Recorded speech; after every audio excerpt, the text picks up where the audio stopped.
And we're live. It's Friday, August 30th. Welcome to another live stream. I do these every Friday. And yeah, we see who joins, and feel free to ask your questions. Just drop it in the chat and I will respond to you as I have time. Sometimes we only have 2 or 3 people. Sometimes we have 20. So it just depends on the week. No idea what to expect.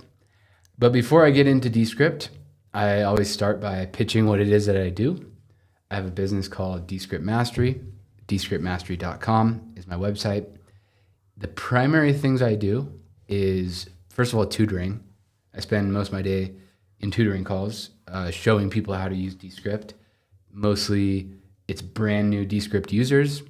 They come to me and they say, help me get started with this software. And then if you want to talk about YouTube, or you want to talk about strategy, or camera best practices, anything like that, then those are all areas that I go into. But mostly we talk about Descript and the nuts and bolts of how to actually edit a video or podcast, sometimes audio only podcasts, though those are becoming less and less frequent. The next thing I do besides the tutoring is I have a course. So all these things can be found under this Learn Descript tab, my course and the tutoring. And then, the course is do it at your own pace. It's over 100 lessons, and I'm always adding to it. I added one this week about, what did I add? It was, I recently added one for the Zoom integration, about how to do that so that when you upload your Zoom calls to the cloud, it'll then, you can then put it into a Descript sequence and edit it from there. And then, it's always changing based on Descript always changing. Every 2 weeks, there's a new version of Descript. And so I'm just putting out a lot of content to stay up with it. So that's the Descript Mastery course. I also have templates. I have free templates, which are extremely popular. So you can go to this Get Templates button. I think I also have it in the link for this video. And all I need is your email address, and then I'll send you the link with 10 different folders of templates. And there's over 100 templates in total. And they're just ones that I've made that are like YouTube intros and outros, different types of captions, all sorts of useful stuff that might be useful to you. I'm getting a warning from YouTube live stream, so please let me know in the chat if I'm freezing or if anything's not working. And also feel free to drop your questions in the chat. I'm just kind of killing time right now by introducing what I do. So yeah, that's it. I've recently completely restructured my course, or my website here over the last few days. So there's this article section where I post blog articles, usually post something every day or two. And mostly they're the videos that get posted to this channel. So if you're watching this channel, it's that plus usually a little bit of stuff that I write in addition to it, maybe some text walkthroughs, stuff like that. So that's a great resource. And that's pretty much it. Those are the big ones. There's a couple things that I took off of my website that weren't, that I still offer. Number one is my VIP days. So VIP days are where I travel to you, and it could be your place of business. Okay, thank you for letting me know that it's working. And then, I can lead a workshop for you and your team, or maybe it's just you, just one-on-one, whatever you want to do. I've done a few of those now where, I travel out in the US so far, but I'm open to go anywhere. If you're willing to pay for my travel, I'll meet you and I'll teach you Descript. Or YouTube, or whatever you want to talk about, or learn from me. Happy to talk about those topics. Okay, let's see. I guess we can just dive into Descript. Haven't gotten any questions yet, but I can come up with something. Right off the bat, this import from Zoom button is new as of about 3 weeks ago. And by the way, I thought 2 days ago on Wednesday, Descript had this big season 7 event, they called it, which I tuned into. And the CEO spoke and different people from the Descript team spoke. I thought that was going to be a release of the new Rooms feature, which is going to be the ability to record podcasts directly inside of Descript. But it wasn't. They were just talking about it. They didn't even show it. They just talked about that it exists. So that is still yet to come. And there's a wait list, which you can enroll in. I don't have the link handy, but you can get on the wait list to, okay, got a question in the chat about squeezing down the video. Can't remember how to expand it out again. Yeah, absolutely. We can talk about that. Just to finish that train of thought, the Rooms integration should be coming soon, where basically you won't have to go to Squadcast to record in a separate browser window anymore. You'll be able to do it right from Descript. And it's also supposed to be a lot better. Just, it's going to be more reliable, they say. It's going to be more of a tighter integration with Descript, because there was a lot of issues with taking your Squadcast recording and then putting it into Descript. Okay, to answer your question, squeezing the video down, what I think you probably did, let me just add something here, let me just add a video, and feel free to chime in if it's something else, but what I think you're describing is that you shrunk the video on your canvas. Once this adds. Okay, so like this happened, is this what you're saying? And then you just don't know how to make it bigger again. So you can grab these edges and drag it in one direction, or you can grab the corners and drag it proportionally. So the height and width will change together. And there's one other way. So let's say it's small again. I can hit position and I can hit, in the video timeline. Okay. The last thing is just, you can hit that fill canvas and it'll fill the whole thing there. So in the timeline, if you're talking about the layer here, so probably what happened is you grabbed the edge and shrunk it like that. So it stops playing at a certain point. What you can do to make it bigger is just grab the end and drag it to the right to make it big again. Let me know if that's what you're looking for. Let me just turn on my mouse annotation so you can see here. But yeah, basically you can grab the boundaries, the beginning and end of any clip, and your mouse will turn into that bracket. And when it's open to the left like this, it's going to affect, yeah, it's hard to grab it. In the chat, she says, I had a hard time grabbing the edge to expand. Yeah, I totally get it. Like, that's such a big problem with Descript, is just putting your mouse in the right place.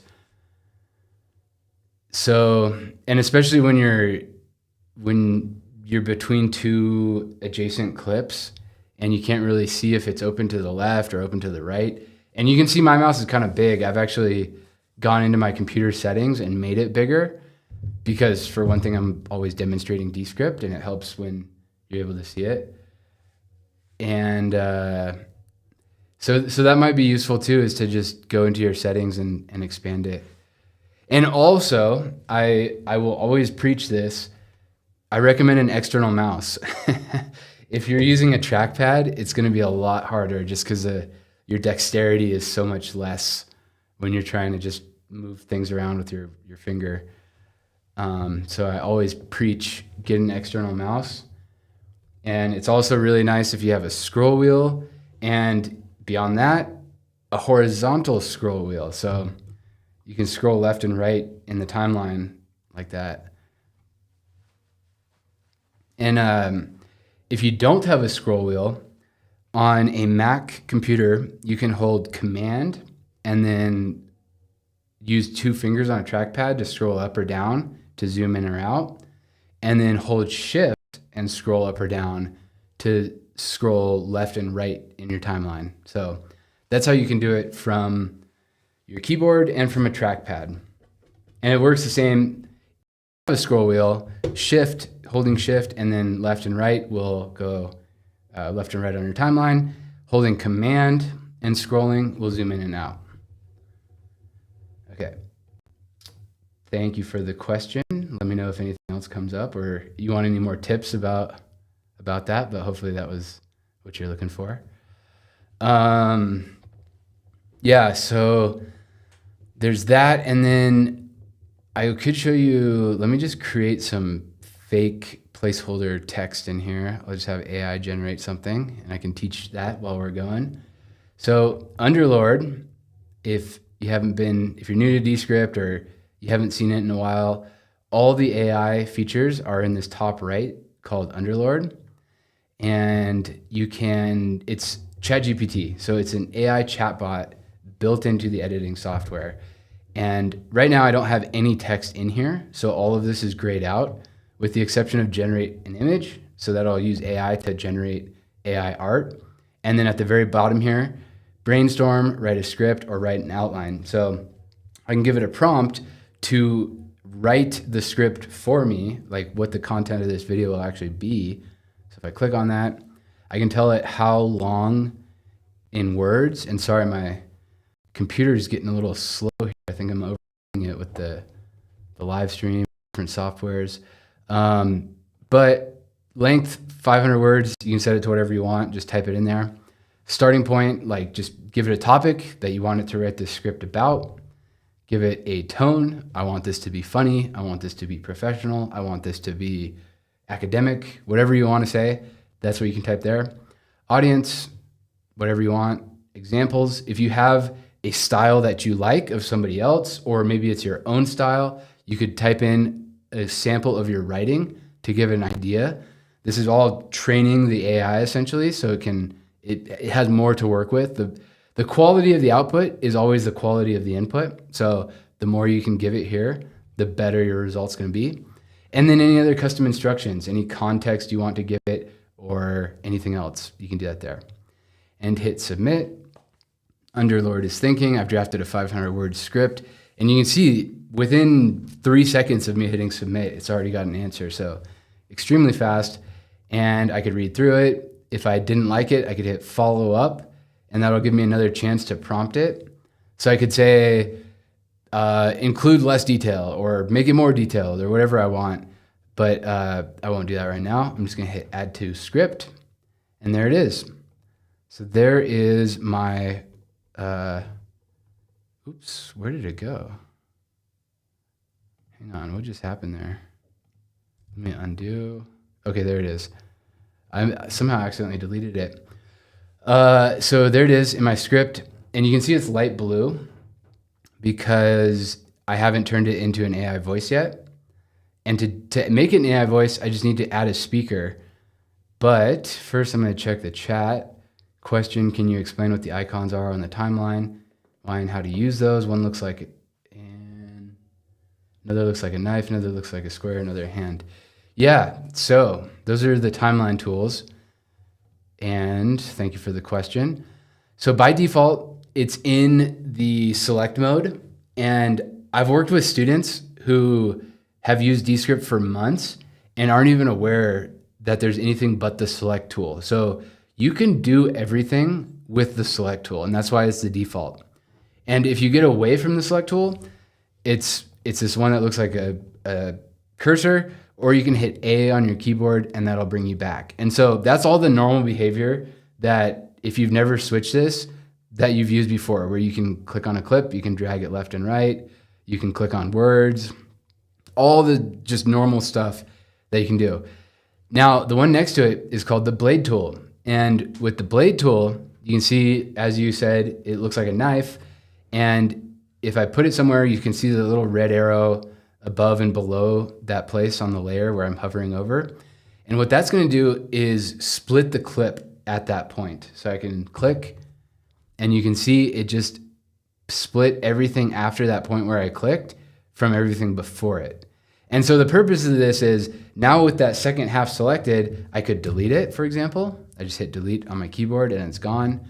I could change the timing of this. I switch back to my select tool and I'm just changing the timing of it. I could then, sneak in another clip right there in the gap. So there's all sorts of things you can do with splitting it. The next tool over is the range tool. And the range tool, as the name implies, allows you to select a specific range. So I can click, hold, and drag to another part. And only that part in blue is selected. So with it selected, I could go to layer and I could, for example, well, this doesn't have audio, but if that part had audio, I could mute it just in that part. So like, for example, if there was an I could just go over that individual part, mute it, and then it would be gone. And yeah, in the chat, is the knife the same as clicking on S? Yes, it is. So yeah, it'll split the clip, and that's one of the alternatives. That's why you can use the select tool for all the functionality I'm showing you. So yeah, so the range tool is a really easy way to select a specific range. The other way I use it is, so let me switch back to select tool. I hit A. If I select this, you can see it's highlighted in blue, so I know it's selected. That's 32.2 seconds long. I can see that right there. If I go to the range tool and I select just a portion inside of there, it's telling me that that portion I selected is 13.5 seconds, and that's at normal 1x speed. But let's say that I'm doing a Descript demonstration and I'm waiting for Underlord to load something. And I don't want there to just be 13.5 seconds of silence. I want, for the sake of the viewer, for things to be moving a little quicker. So I can bump up just that selection to, for example, 8x. And now it took that range and made it so it's going to play at 8x speed, and the viewer won't have to sit there and wait for my computer to load. So that's the range tool and the way that I use it most frequently. The next one is the slip tool, and this one's a little harder to explain. And let me undo that change. Let me undo even that split. Okay. So the slip tool is this one that has two arrows facing outboard.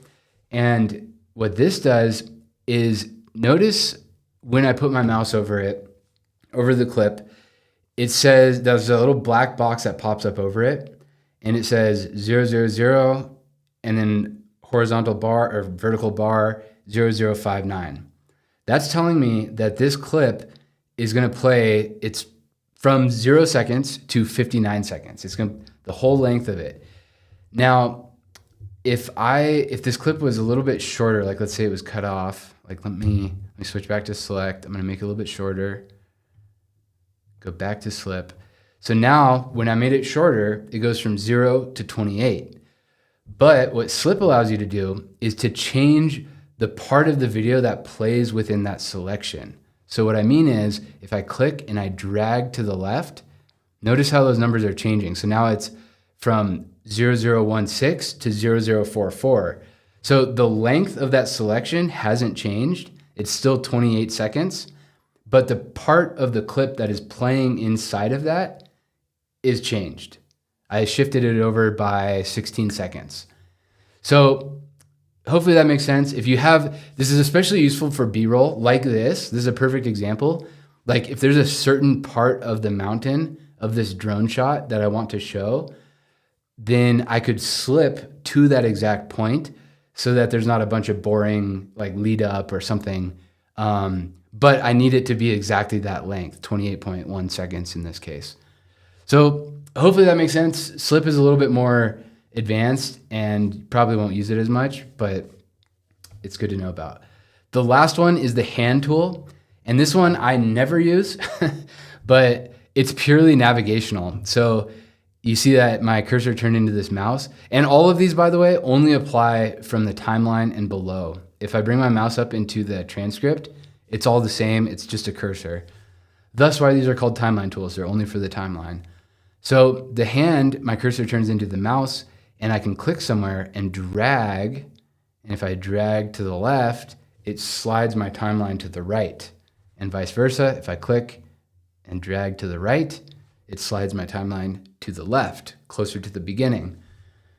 So it's purely navigational. And this is most useful if you don't, I talked about mouses, external mouses and scroll wheels earlier in this live stream, but if you don't have the luxury of that, then this could be a great alternative for you to be able to just do it through clicking. Just click on the mouse or click on the hand and then drag left and right.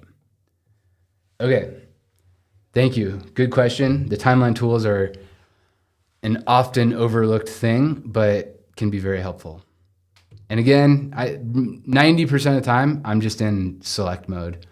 And then, yeah, you can split the functionality of Blade. You can do by clicking S on your keyboard. So here's what that looks like. If I click on my clip, and then again, notice I'm on select tool, I hit S, it just split it the same way that it does with the Blade tool. And then range for selecting a specific portion, slip tool for changing the portion that plays within a given clip, and then hand tools for sliding left and right in your timeline. Also, to the right of that, this isn't a timeline tool, but it's a view, it's a user interface thing. It's defaults to default, makes sense, but there's one below it called large, and if you click on that, notice that my layer just got wider. So that just makes your layers appear bigger so that you can see them a bit better, like you can see that thumbnail, and if you had a bunch of layers, this could be really useful. It also could help with, someone mentioned earlier, having trouble grabbing the timeline. Just being able to see all this stuff better can really help. So you could try that to just make your timeline large and then see if that helps with the viewing. And you can also, if I had a bunch of layers, I'd be able to scroll up and down through them.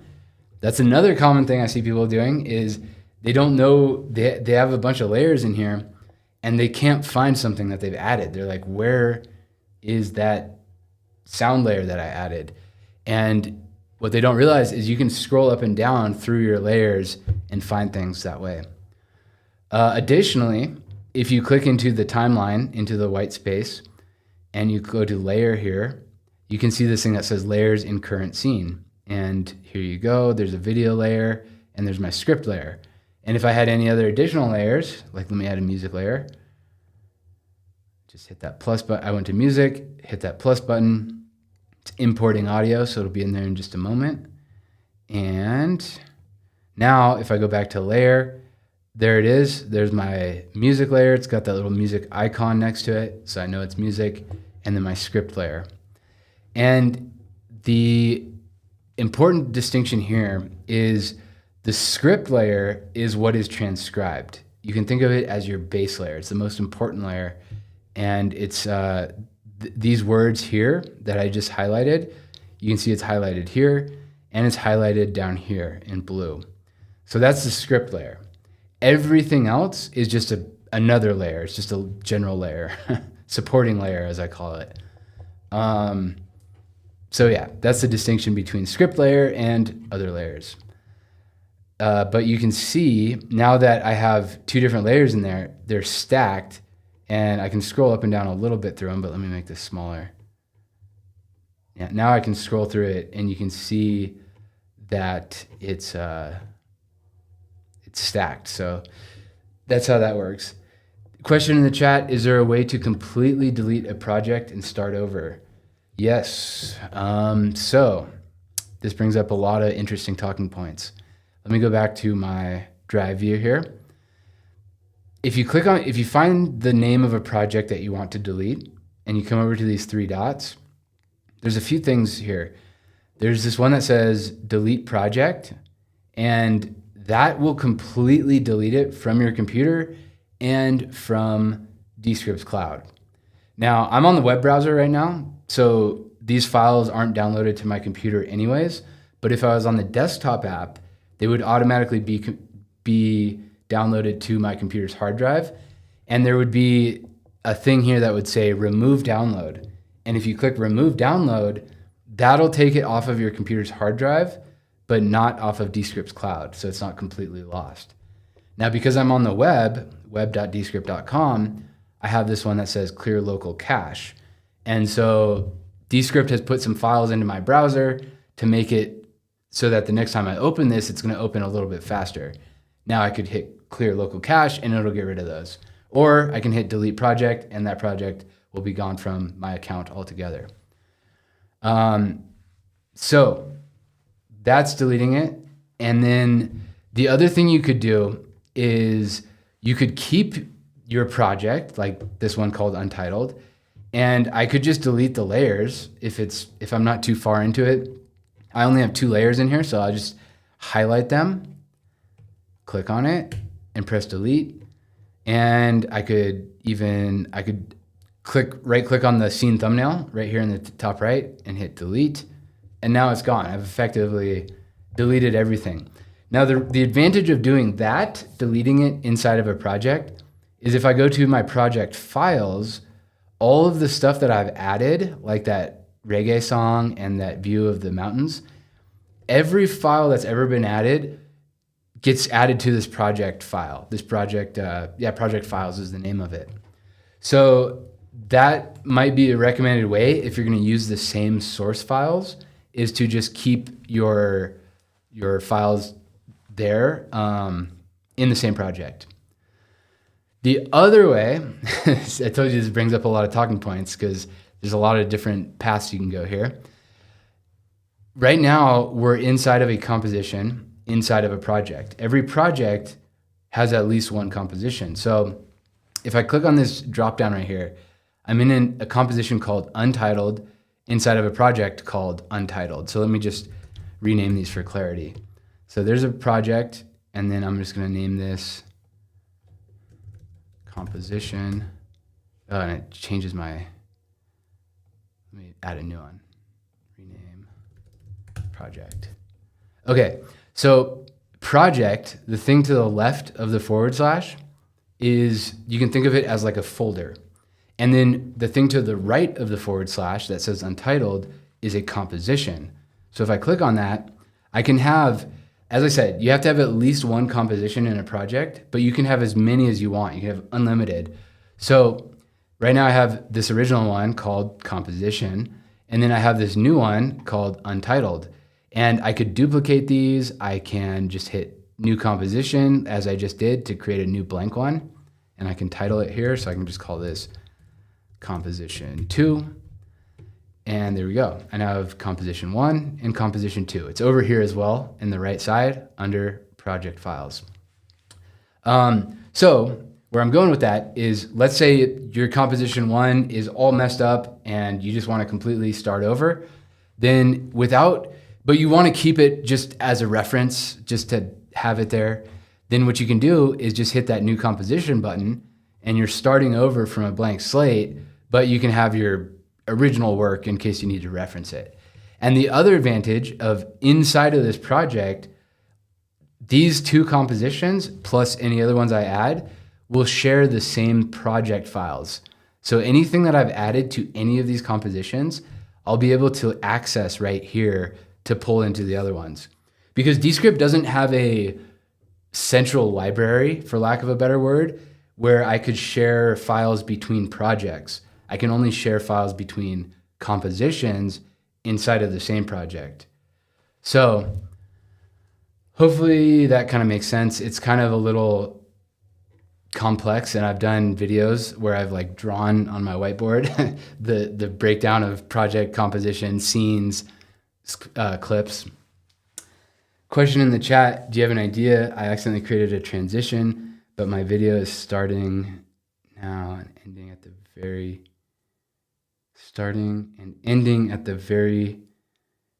point of that transition, but I cannot see that transition and cannot delete it.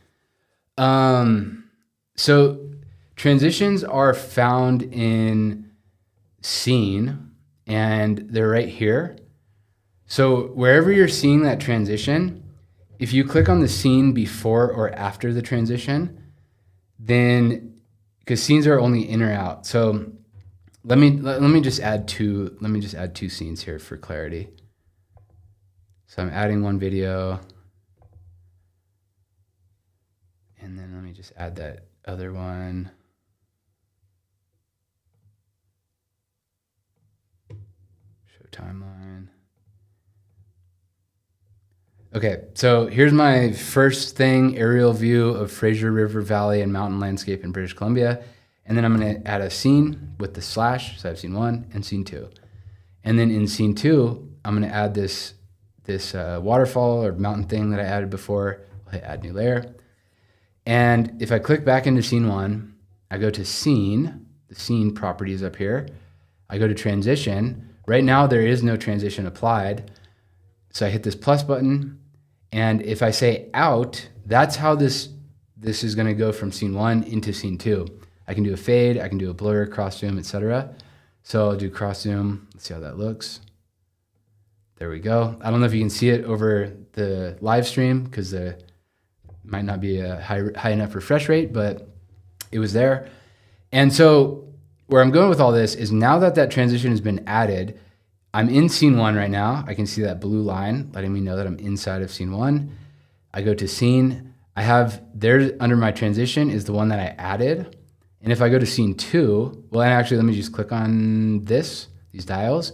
So it says transition out. So scene 1 is going to transition out like that. If I go into scene 2, click on those dials, it's a transition in on that side of the transition. And to get rid of it, all I do is just click on this minus sign. And now that transition is gone. And you can see it's gone from both sides of that scene boundary. So the important thing is find where that transition's happening, go to scene, and then delete the transition. Yeah, I think, let me know if that's not quite doing it. In the chat, can the audio on MP4 be re-recorded with a different voice, or delete the transcript and add a new transcript to the same video with a different voice or AI voice? So if you're importing a voice or you're importing an MP4 file, then no, you won't be able to change the voice. Actually, you know what you could do is import it, transcribe it, and then take that transcription, copy it into a new project, and then make that into a AI speaker of your choice.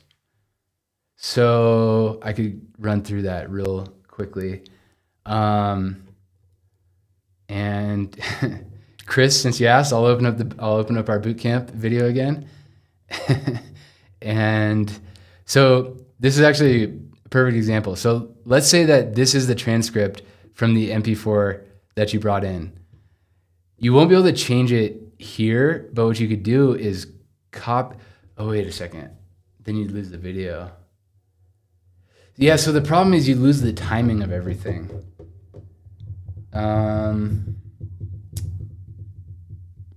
Descript is coming out with a regenerate video where it's gonna regenerate the mouth as well as the audio part of it. So let me think about this.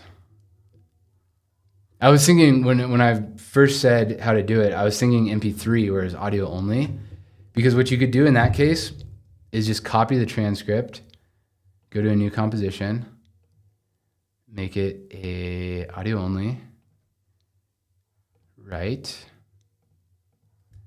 Paste in the transcript, and then change the speaker to like a stock voice, which Descript added a bunch of new ones that I haven't actually tried yet, but they're supposed to be better. They're supposed to have like intonation and be a lot more natural sounding than the original ones.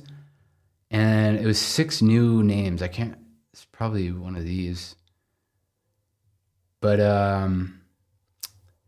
yeah, let me think about that.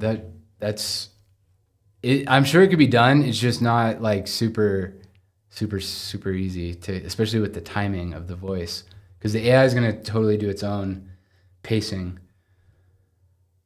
Unless you're not showing a person. If you're doing one of your PDFs and you're just showing the warrior animation or something else, then that would be a lot easier, because then you're just you don't have to match it up with the voice, with the movement of the mouth. Question in the chat: can I use loop to loop music just for time instead of it choosing to loop the music for the entire project? So to do that, you'll have to set the scene. It depends how you have your project laid out. like you can, let me go back to another example. And also this will be easier to do than try to just explain. So if I add some music, let me go back to the one I already added. Add new layer. And so it only goes to the end of the scene. So what you could do, if your project isn't split into scenes yet, you could add a scene at the point where you want your video to stop or your music to stop, and then loop it, and it'll only fill that scene, I think. Let me verify that. Because as I say that, it might go past the scene. Okay, audio only, so you won't have scenes. Yeah. Okay. So let me try this. Let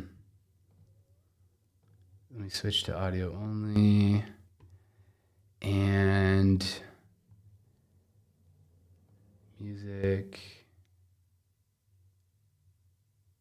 Okay, perfect. You're able to delete the transition. Yeah, it's a little hidden if you don't know what to look for. Okay, so what I'm checking here is the loops get a little weird. Like, yeah, I won't even try to explain it. Let me just see if I can do this. Just gonna make this longer so it plays the whole. I'm just zooming out and extending this clip. Okay, so if I go to layer, and right now it's playing once, let me hit loop. There's our loop. It's gonna play multiple times. Now, okay, so I can't just drag it shorter, and I can't just cut it.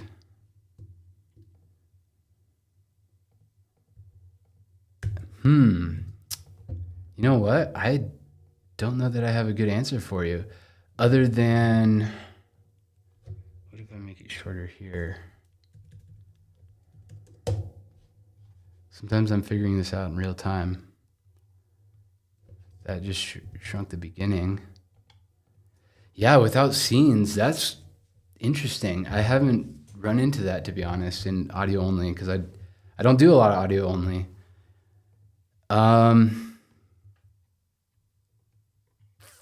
Yeah, it looks like it just loops throughout the rest of the project. Let me look on. No, you know what? I'm not going to do that live. Yeah, I don't know. I don't have a good answer for you. Sorry. I'm going to need to do some research on that, on how to stop the loop in an audio only project. It's easy in video because you got the scene. Actually, that brings up a point. What you could do is drop down the composition list. Sorry, my computer's being slow here.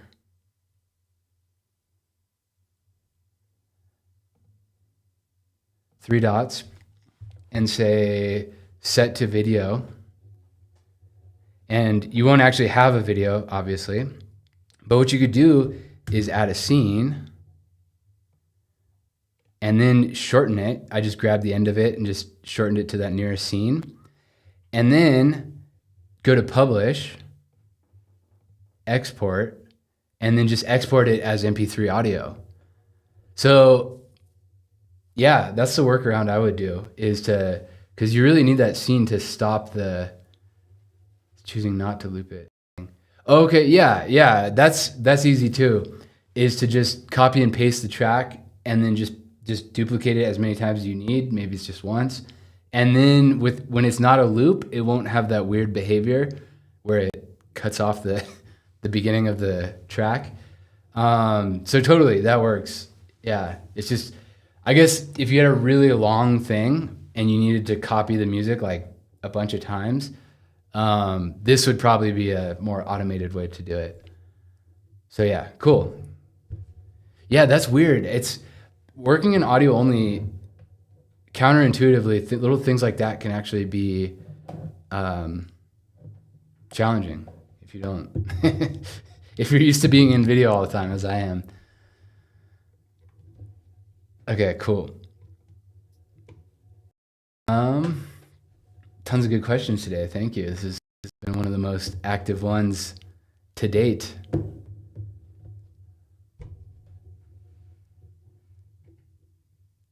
Yeah, no worries. Yeah, I've recently, it's like almost nobody that I work with does audio only anymore. And so I've recently changed all my website and everything to like just video editing. But there are still a lot of people that do audio only podcasts, so it's important.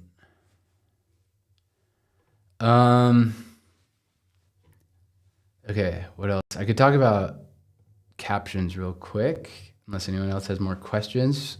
Obviously, feel free to keep them coming.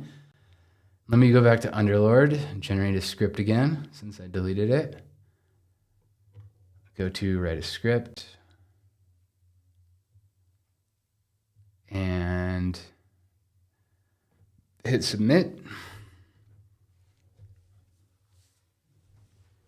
There's my script. And hit add to script. There it is.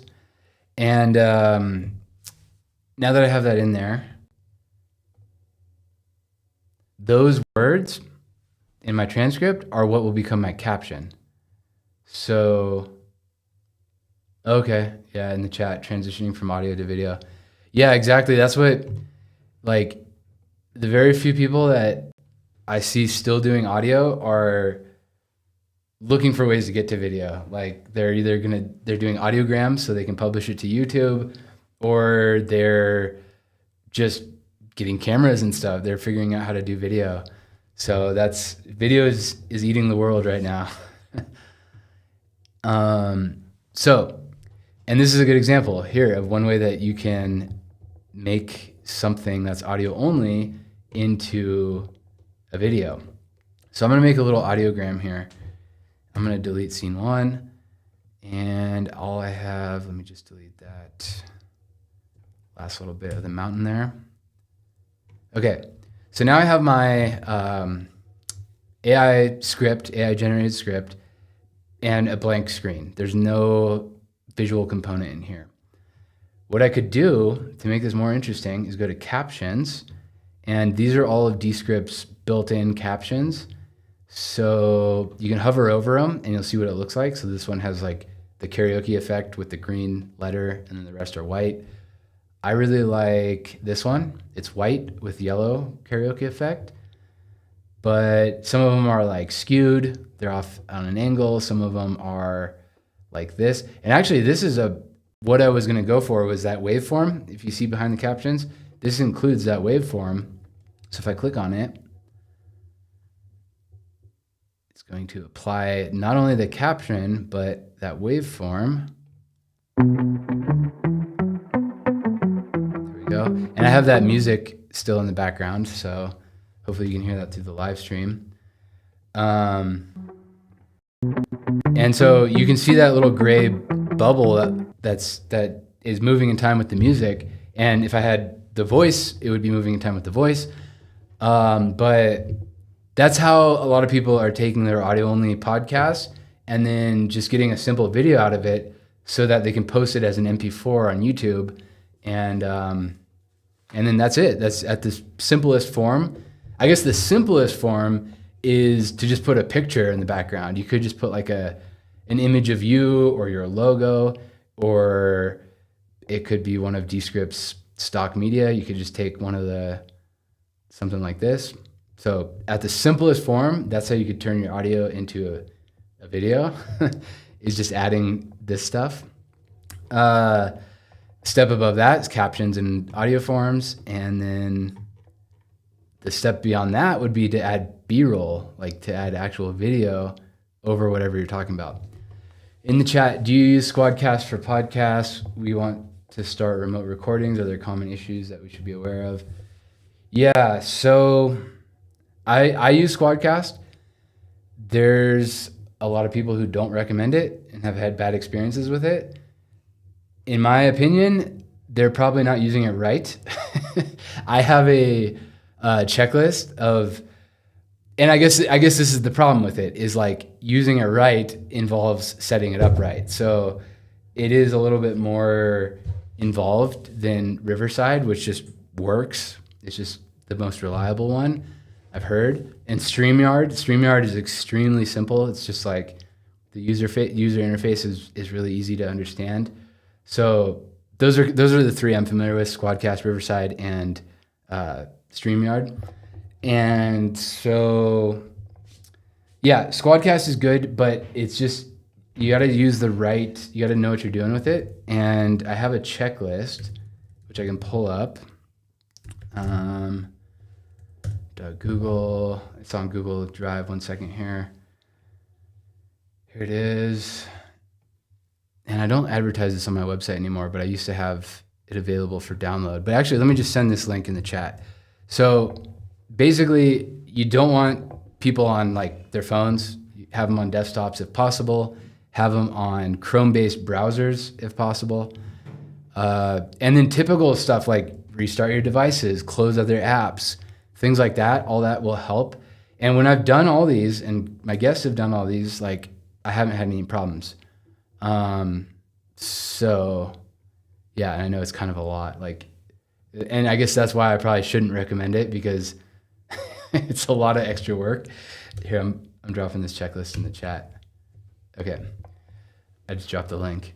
And so, yeah. But then I guess I've also seen some issues with the edit and Descript button, where it then sends the recording files into Descript, puts it into a sequence for you to edit.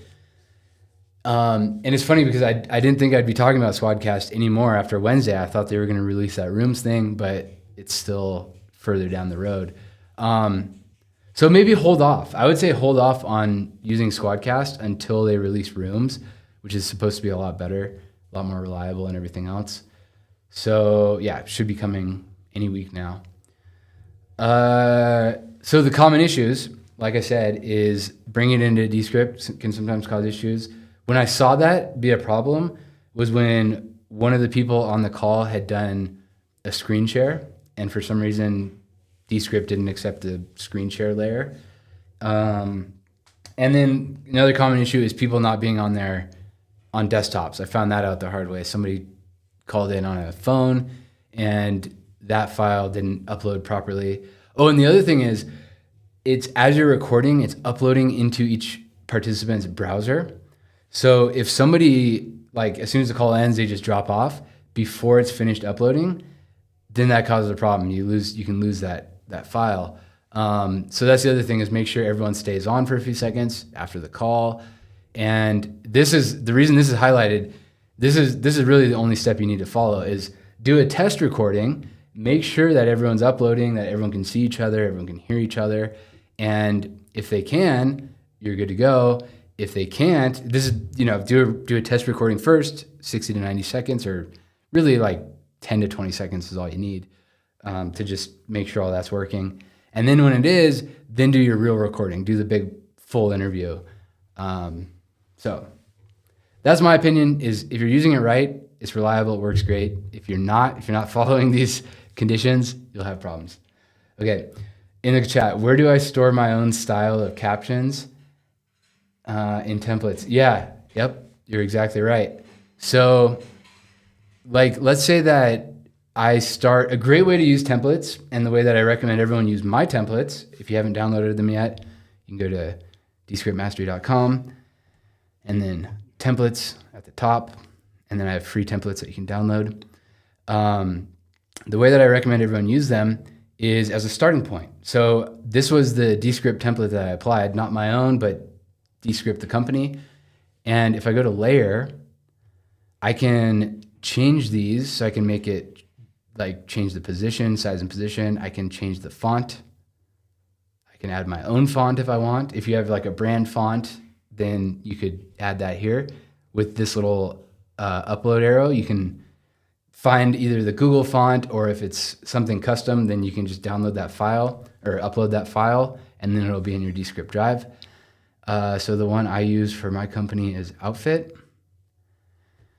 And so now it's going to apply outfit to that caption, and then I can change the weight of it. I can change the size, all that stuff.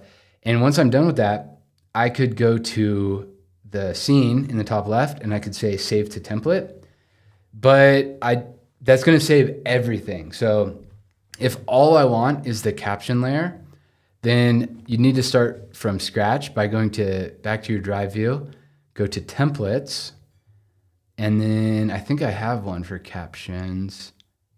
You know what? Maybe I don't. That actually brings up a deficiency in my templates. I have one that's a Netflix, where is it? Netflix style. These are captions, but that's all it is. Basic, boring, white with a black outline, a little bit of a shadow, like you'd get on a Netflix closed caption. So anyways, the point here is you can, when you open up a template, let me go back, you hit new template. And then inside of here, you can create your own caption by going to elements. And then I won't go into those. You can hit title, and then you can hit layer, and then type captions. And now there's no transcript, so there's no words showing. But what it would do is, as you know, read the transcript in sync with the video. And so even though I can't see it, and I could just write some stuff in here as a placeholder. This is a placeholder for my caption text, like that. And so that's what it's going to look like. Then once again, I can change the font, the size. Let me just make this like 100, and I can move it down here. And maybe I want this only for social media, so I can go up here in the top left, change it to portrait, and do something like that. And then once I have it all set how I want, it's got my brand colors, my brand font, all that stuff, then you can just publish this template with that button in the top right, and you'll have to name it again here. So we had to name it, well, I didn't, but you could name it here, and then you'll give it a separate name here. So I could call this my captions, hit publish, and then that would now be something that I could use across projects. And that also works with music. If you have brand music, if you have any sort of element that you use a lot across projects, captions are or templates are how you can store that.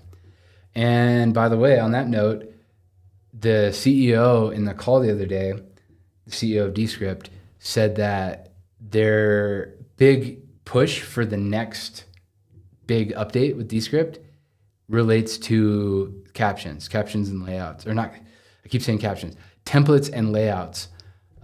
So I don't know exactly what that's going to look like, but he teased that. And I think that's going to be a big improvement, because templates are like the number one thing that people come to me for. Like, it's crazy. I talk templates every single one of these calls, spend probably half the time talking about them. People download my templates. People hire me to make templates for them. So it's definitely tricky, and there's a lot of nuance to them. Okay, as far as I know, I cannot add another template like a layer.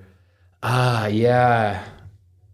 Well, so I don't fully understand the question, but I think what you're asking is like adding multiple templates, because that recently changed.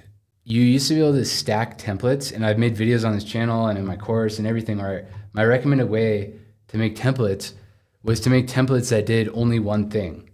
Because you can make templates that are super complex, and they do color adjustments, and they do green screen, and they do like 5 or unlimited amount of things. But my recommendation was to make each template single purpose and then stack them. That no longer is valid after a few upgrades ago. Now, when you try to apply a template on top of another template, it undoes the previous template. So you have to do those complex templates. Let me show you what I mean. If I go back to my demonstration projects. And sometimes it works, like with applying a sound layer, for example, or a layer that is just adding something versus a layer that's adjusting a property. So like if I go to scene, this is where all your templates are. Go to layout, browse templates, and then I don't think I finished saving the one that I just made. But let me do this. This will give me a chance to talk about this. I have these things. These are part of my template pack. It's called Social Media Safe Zone. And they're these borders that you can apply to your project, and it shows you where the controls for a given social media platform will be. And I just realized there's a problem with this because it has that white, it needs to be transparent. So the idea with this is you would lay it over your project, and then you can see, make sure that your captions aren't, for example, on this purple part, because that's where YouTube's play button and the play bar and all that stuff is going to be. So it's just a safe boundary to make sure that you're not losing any part of your important parts of your video to the controls of the platform. And then I have one for portrait mode. But anyways, that's a tangent. Okay, so caption. So I applied that caption, and then if I go to apply another one, like, where's the one that I just made? If I don't think I saved it, but if I go to apply just a random, actually, music layers work, so I won't do that.